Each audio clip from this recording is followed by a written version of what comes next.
Assalamualaikum everyone. Today we are going to learn about continuous tense. Continuous tense is used to describe an action that continues or in progress at a specific time. Continuous tense has three types: present continuous tense, past continuous tense, then future continuous tense. First पे है, आज हम करेंगे present continuous tense. First पे इसकी definition आती है, present continuous tense shows an action that is happening now और at the present time. Then इसका स्ट्रक्चर है, मीन्स इसको बनाने का तरीका, पहले सब्जेक्ट आएगा, then is am are, then इसकी वर्ब आएगा, वर्ब के साथ आई एन जी लगेगा, देन ऑब्जेक्ट आएगा। एंड एग्जाम्पल इसकी, I am reading a book, इसमें वर्ब के साथ आई एन जी आया है और इज एम आर का यूज़ हुआ है प्रेजेंट कंटिन्यूस में। कंटिन्यूस में आई एन जी लगेगा और इज एम आर लगेगा। जैसा कि एग्जाम्पल है, she is cooking food, they are playing cricket, mean I N G use हुआ है वर्ब के साथ और इज एम आर। अगर हम नेगेटिव देखें तो पहले सब्जेक्ट आएगा, देन इज एम आर और नोट आएगा, इज एम आर और नोट लगेगा, देन वर्ब के साथ आई एन जी और ऑब्जेक्ट। नेगेटिव में इज एम आर के साथ नोट लगेगा। एग्जाम्पल देखो इसकी, I am not reading a book, she is not cooking food. इसमें जो सिंपल टेंस है, इसमें I am reading a book just I N G लगा है और नेगेटिव में साथ नोट यूज़ होगा। और इसी का अगर इंटेरोगेटिव देखते हैं, जिसमें हम क्वेश्चन मार्क आता है, मीन के सवालिया निशान आता है, इंटेरोगेटिव में इज एम आर फर्स्ट पे आ जाएगा, देन सब्जेक्ट आएगा, वर्ब के साथ I N G and object और लास्ट पे क्वेश्चन मार्क। जैसा कि example, are they playing cricket, is she cooking food. पहले हमने प्रेजेंट कंटिन्यूस देखा, अब हमने देखना है जी past continuous tense.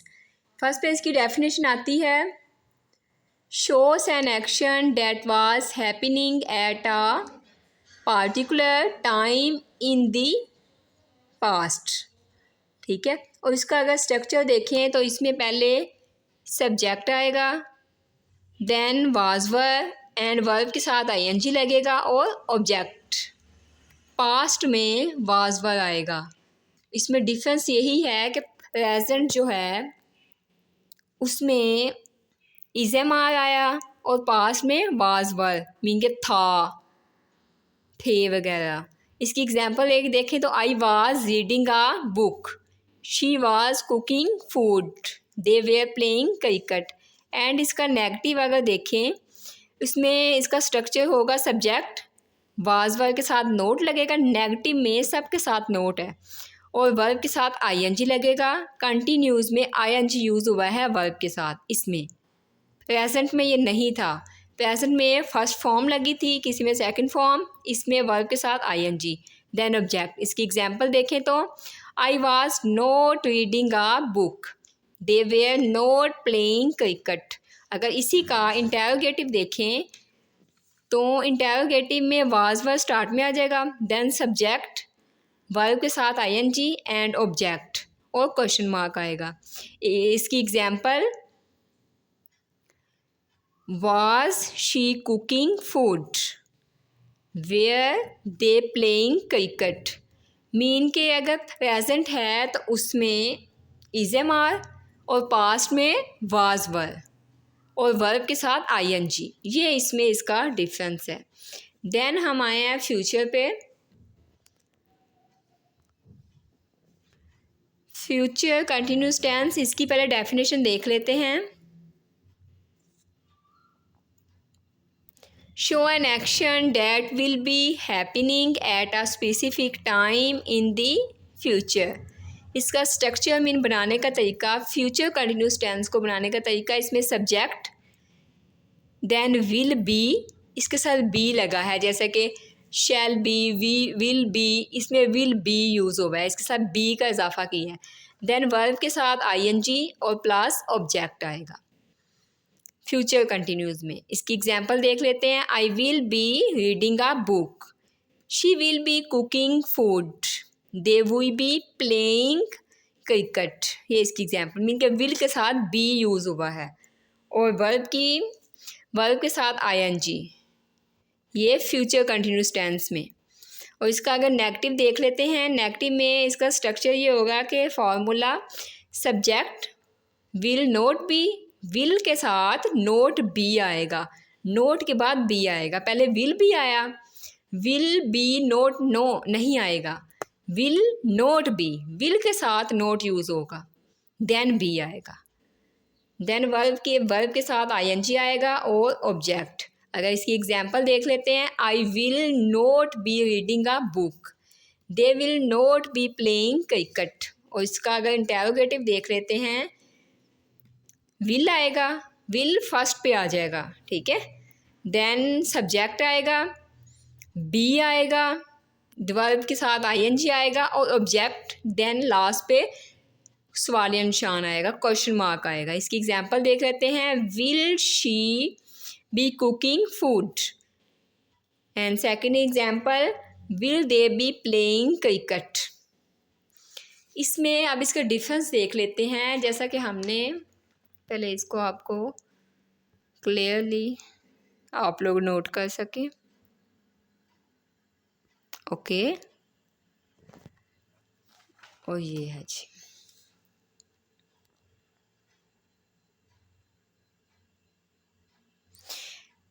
Present continue tense. Present continue tense में इज़ेमार यूज़ हुआ और वर्ब के साथ आईएनजी, ये प्रेजेंट में इज़ेमार यूज़ हुआ। और अगर इसका कंटिन्यू देखें तो कंटिन्यूज में was verb,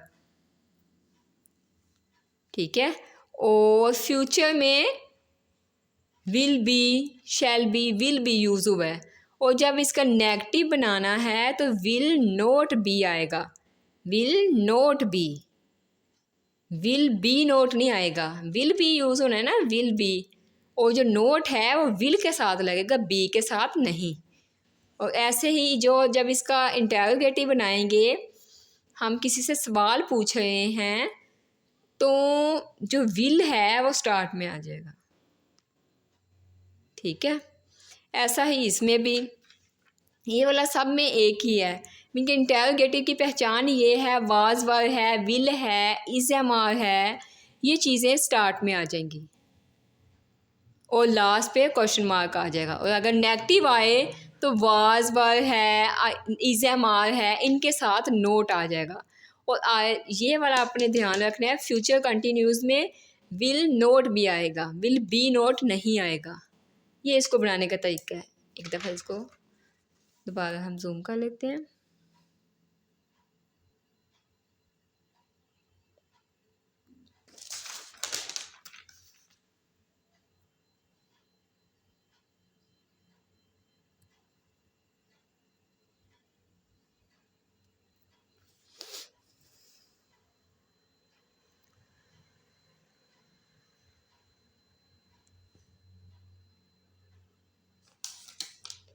Today we learn continuous tense, present continuous, past continuous and future continuous with their formulas and example. In the next lecture we will learn perfect tense, then हम perfect tense करेंगे, ठीक है।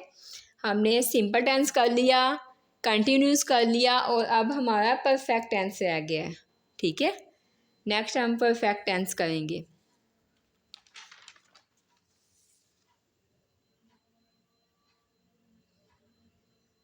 Thank you, अल्लाह हाफिज़।